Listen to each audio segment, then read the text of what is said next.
অতিরিক্ত চিকন কোমর বা নিখুঁত ফিগার পাওয়ার জন্য মানুষ নিজের ফুসফুস আর লিভার পর্যন্ত চেপে দুমড়ে মুচড়ে ফেলতে পারে।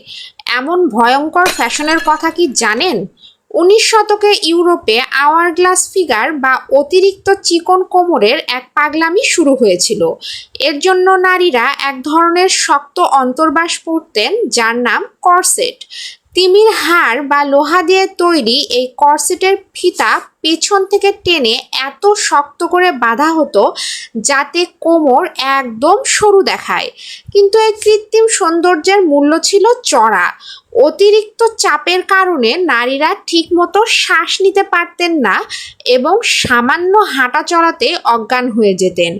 ক্রমাগত করসেট ব্যবহারের ফলে তাদের ভিতরের পাঁজরের হাড় ভেঙে যেত, ফুসফুস ও লিভারের মতো ভিতরের অঙ্গ-প্রত্যঙ্গগুলো নিজের জায়গা থেকে স্থানচ্যুত হয়ে মারাত্মকভাবে চেপে যেত।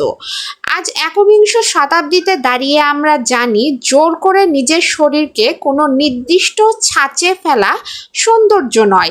বর্তমান যুগে আমরা বিশ্বাস করি বডি পজিটিভিটি, নিয়মিত ব্যালেন্সড ডায়েট এবং সঠিক ওয়ার্কআউটে, যা কোনো কষ্ট ছাড়াই শরীরকে প্রাকৃতিকভাবে সুস্থ, ফিট এবং সুন্দর রাখে।